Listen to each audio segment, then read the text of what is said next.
ये मानव पाप कृतस्तु सर्वदा सदा दुराचार रता विमार्गगा क्रोधग्निदग्धा कुटिलश्च कामिना सप्ताह यज्ञेन कलौ पुनन्ति ते। ये मानव पाप कृतस्तु सर्वदा, सदा पाप करने वाला कोई मनुष्य, कामी कुटिल क्रोधी कैसा भी हो, लेकिन सप्ताह यज्ञेन कलौ पुनन्ति ते, सप्ताह यज्ञ के द्वारा कलयुग में पवित्र हो जाता है। आओ तुम्हें एक इतिहास सुनाएं। और इतिहास क्या है? दक्षिण में तुंगभद्रा तटे पूर्वमा, तुंगभद्रा के तट पर एक गांव में एक ब्राह्मण रहते थे। उनका नाम बड़ा सुंदर था, आत्मदेव शर्मा, जो आत्मा को ही श्रेष्ठ मानते थे।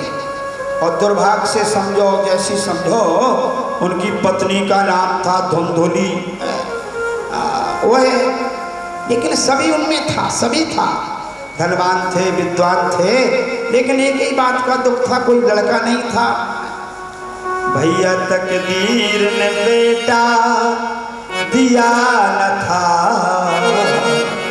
तकदीर ने बेटा दिया न था, धन था पर घर था पर घर में दिया न था, तकदीर ने बेटा दिया न था, घर था पर घर में दिया न था, तकदीर ने बेटा दिया न था, घर था पर घर में दिया न था, तकदीर ने बेटा दिया न था, तकदीर ने बेटा दिया न था, घर था पर घर में दिया न था, तकदीर ने बेटा दिया न था, घर था पर घर में दिया न था, तकदीर ने बेटा दिया न था, घर था पर घर में दिया न था, घर था पर घर में दिया न था, घर था पर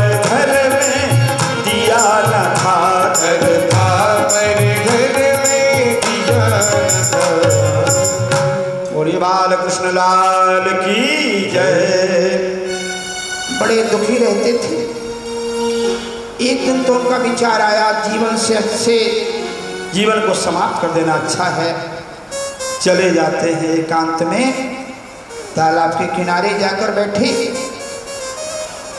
पुराने समय में गांव-गांव में तालाब हुआ करते थे। आजकल तालाबों की बहुत कमी हो गई है, इसलिए पानी की कमी हो गई है सब जगह। तालाब गांव में होते थे, हर गांव में तालाब हुआ करते थे, पास में पानी का संग्रह रहता था। तो वह तालाब के किनारे बैठे बड़ी चिंता में बैठे थे। उसी समय एक महात्मा जी आ गए। महात्मा जी ने देखा कि कोई ब्राह्मण है। देखो, ये पुराने समय में देखकर पता लग जाता था कि ये ब्राह्मण है, देखने से पता लग जाता था ये ब्राह्मण है, ये क्षत्रिय है। उसकी वेशभूषा ही ऐसी होती थी। आजकल तो ब्राह्मण की बात छोड़ो, अब तो आजकल तो लड़का लड़की का पता नहीं चलता कि लड़का है कि लड़की है। आजकल ऐसी फैशन हो गई ना, खबर पड़ जाती थी। उस समय अपनी भारतीय संस्कृति ऐसी थी, सबको पता लग जाता था। उन्होंने कहा कोई ब्राह्मण है, और रो रहे थे, एकांत में बैठे आंसू बहा रहे थे। महात्मा जी ने आकर देखा कि शायद कोई बैठा है। संतों का हृदय दयालु होता है ना। हाँ, कथम रोदसी विप्रत्वम काते चिंता बले असी। ब्राह्मण, आप क्यों रो रहे हैं? क्या चिंता है? ब्राह्मण ने अपना सभी हाल बताया, सभी हाल बताया। अच्छा, तो महात्मा जी ने देखा, महात्मा जी ने समझाया। आगे उन्होंने कहा कि देखो, आप पुत्र की चिंता में हो। हाँ महाराज, मुझे लड़का चाहिए। महात्मा ने सुनाया लड़के से सुख नहीं मिलता है, संसार की माया मोह माया छोड़ो।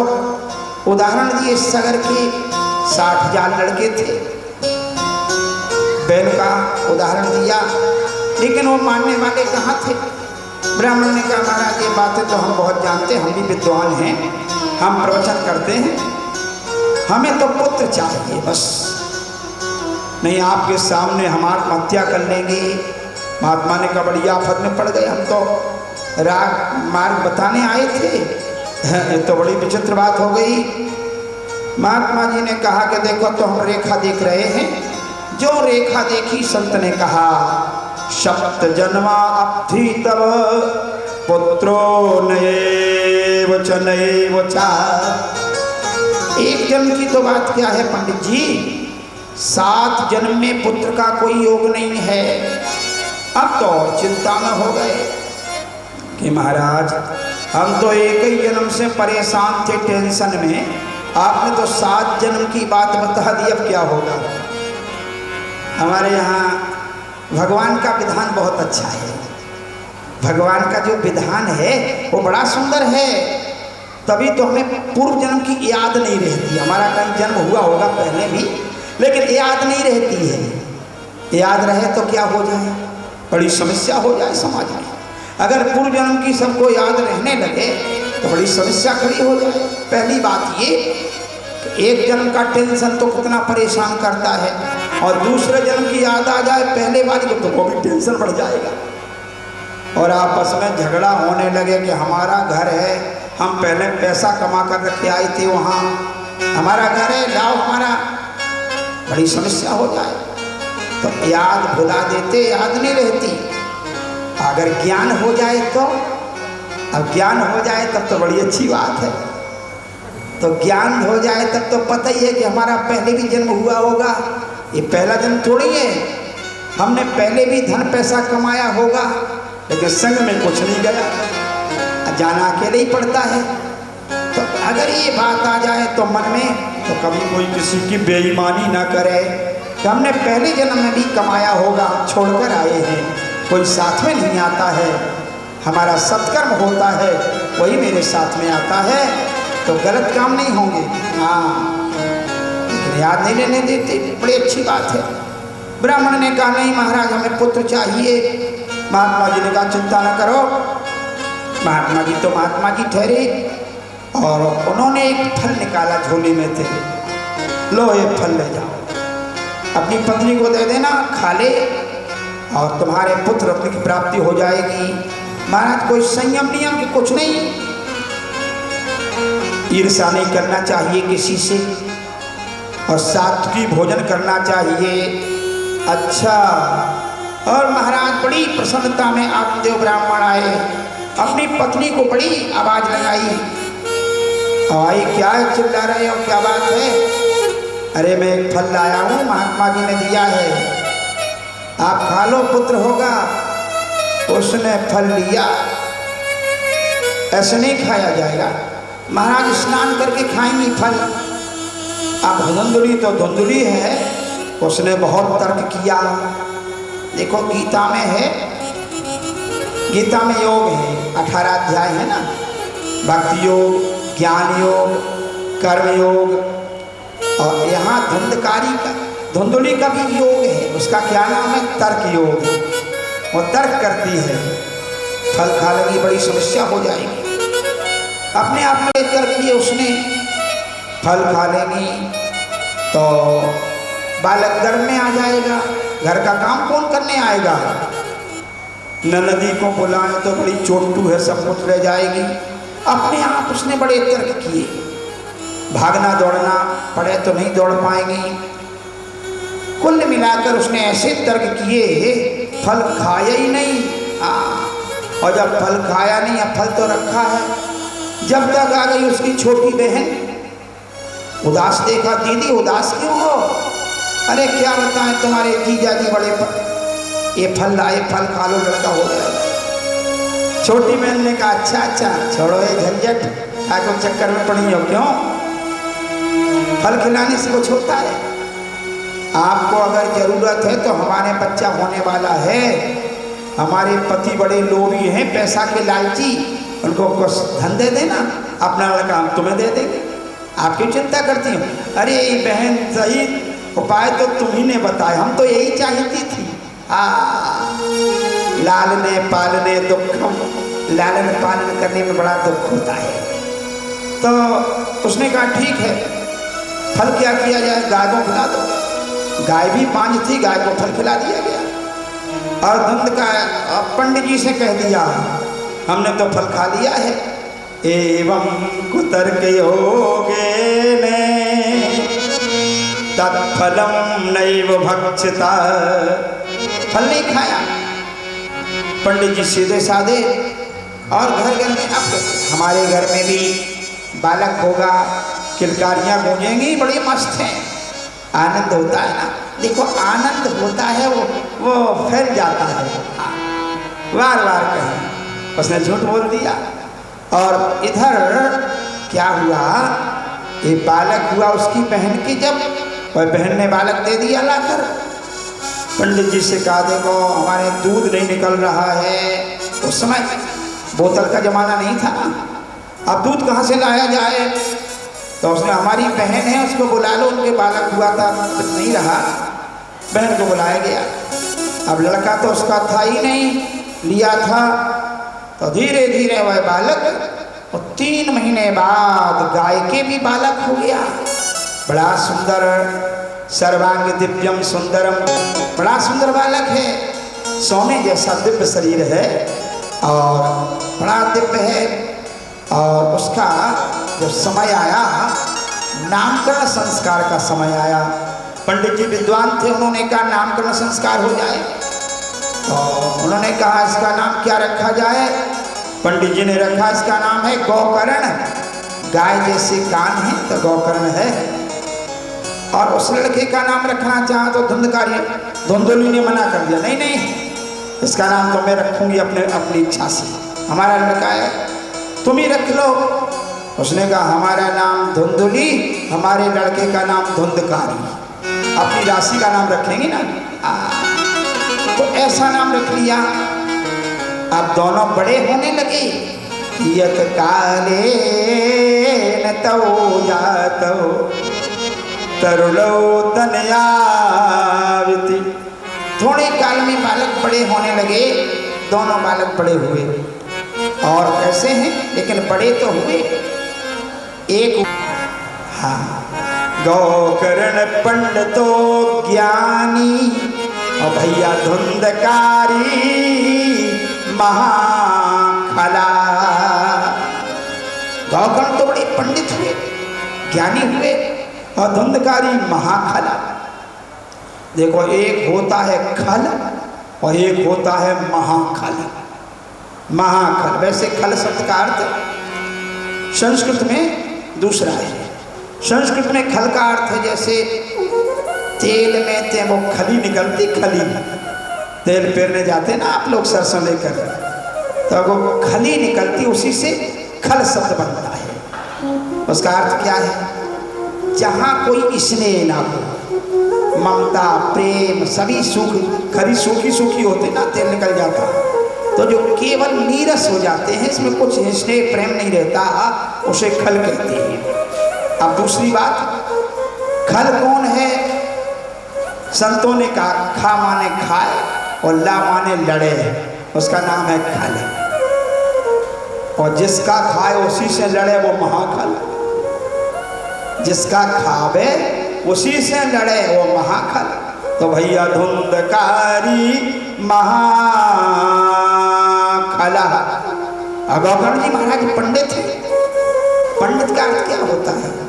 पंडित का अर्थ कोई ब्राह्मण से नहीं है, एक गुणवाचक शब्द है। गुणवाचक पंडित, जातिवाचक नहीं है, गुणवाचक है। गीता में पंडित का वर्णन किया है, विद्या विनय संपन्ने ब्राह्मणे गवहस्तिनी सुनी चैव सुपाके च पंडितः समदर्शिनः। यहाँ गीता में समदर्शी को पंडित कहा है। समदर्शी है वह पंडित है।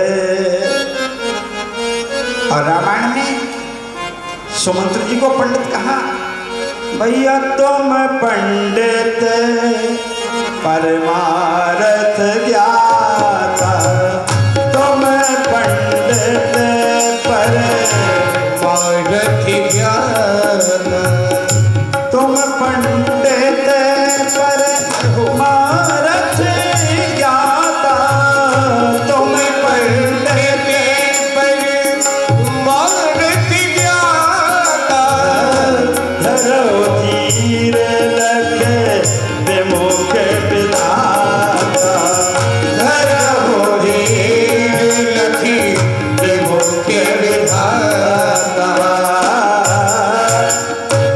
पंडित यहाँ कहा परमार्थ ज्ञाता, व्याकरण में सद असद विवेकनी बुद्धि सपंडा, व्याकरण में एक बुद्धि पंडा, बुद्धि कहते पंडा, सद असद विवेकनी बुद्धि सपंडा, सत असत का जिस बुद्धि में विवेक है उस बुद्धि को पंडा बुद्धि कहते, पंडा बुद्धि, वह बुद्धि जिसके अंदर है उसी को पंडित कहा जाता है।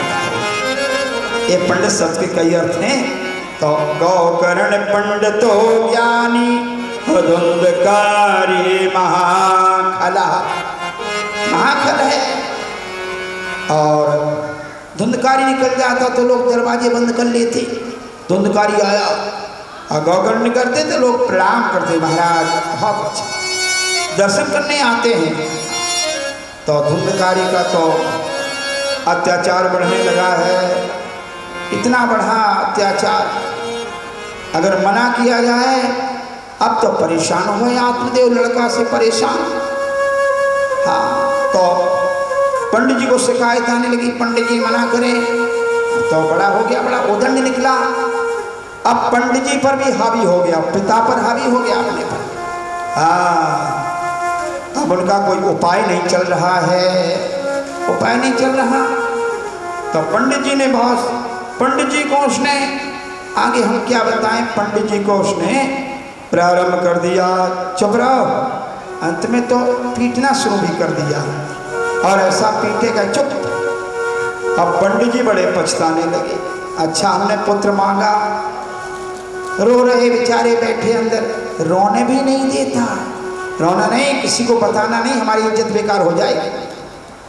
और रात्रि में तो रहता ही नहीं था, रो रहे थे, आत्मदेव बैठे, और रात्रि हुई तो वो रात्रि में चले ही जाता था। आत्मदेव महाराज गए धीरे से गौकर्ण की कुटिया में गए जहाँ भजन करते थे। जो गौकर्ण ने देखा कि पिताजी आ गए, प्रणाम किया है, कहा बेटा हम आप क्या बताएं, बड़ी परेशानी। क्या परेशानी है? कि मैंने तो समझा था कि मेरा बुढ़ापा आएगा, ये हमारी आंखों की ज्योति बन जाएगा हमारा पुत्र, लेकिन ज्योति नहीं बना, वो तो अंधकार बन गया। मैं तो ये समझता था मेरा बुढ़ापा आएगा तो हमारा ये बालक मेरा सर दबाएगा, चरण दबाएगा, मेरी सेवा करेगा।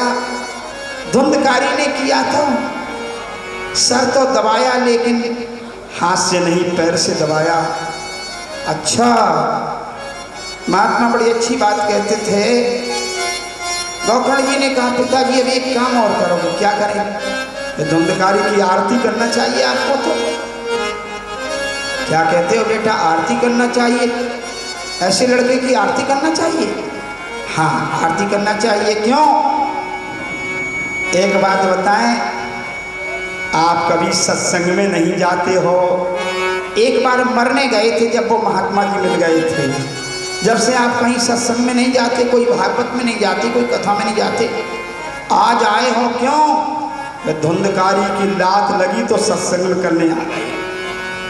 या तो लोग कब जाते हैं सत्संग में, कथा में, भक्ति करने, या तो घर वाले की लात लगे, या तो कोई संत की बात लग जाए, या तो बात लगे या परिवार की लात लगे। कुछ लोग तो ऐसे जो लात भी खाते रहते फिर भी नहीं आते हैं, उनको खाना का अभ्यास हो गया है। लेकिन विभीषण को लात लगी तो कहाँ गए? राम जी के पास चले गए, कल्याण हो गया। तो वात लगे या लात। तो धुंधकारी महाराज समझाए गोकर्ण जी ने, पिताजी ये संसार झूठा है। 2 श्लोकों में बड़ा सुंदर उपदेश किया है। मूल श्लोक 2 बड़े सुंदर हैं और ने बताया देह अस्थि मांस रुधिरे हिमतिम तजत्वं जाया सुतादिषु सदा ममतां विमुञ्चे पश्यानिशं जगद्यं क्षणभङ्गुनिष्ठम् वैराग्य राग रस को भव भक्ति निष्ठा। पिताजी अहंता और ममता हटाओ। देह अस्थि, ये शरीर क्या है?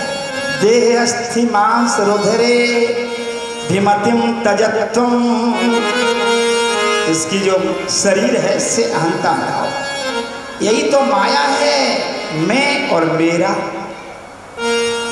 मैं और मोर, मैं और मोर तोरते माया, मैं और मोर तोरते माया। यही बस कीन है जीवन काया, यही बस कीन है जीवन काया।